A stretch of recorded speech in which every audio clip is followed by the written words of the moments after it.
तिकडे मुख्यमंत्री एकनाथ शिंदेंनी कोल्हापूर पुराचा दाखला देत माजी मुख्यमंत्री उद्धव ठाकरे यांना नाव न घेता टोला लगावलाय। कोल्हापूरच्या पुरात जनावरांना वरच्या मजल्यावर नेणारे लोक कुठे आणि 26 जुलैच्या मुंबईच्या महापुरात वडिलांना सोडून 5 स्टार हॉटेलात राहणारे कुठे असा टोला त्यांनी नाव न घेता ठाकरेंना लगावलाय।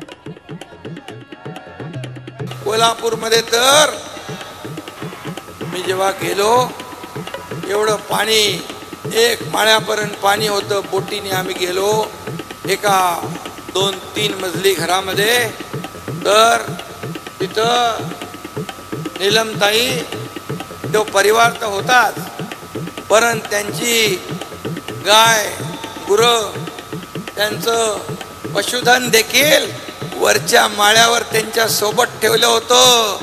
म्हणजे किती हे प्रेम, एक प्रेम कुठे आणि 26 जुलैच्या पुरात आपल्या वडिलांना सोडून 5 स्टार हॉटेलमध्ये जाणारे कुठे।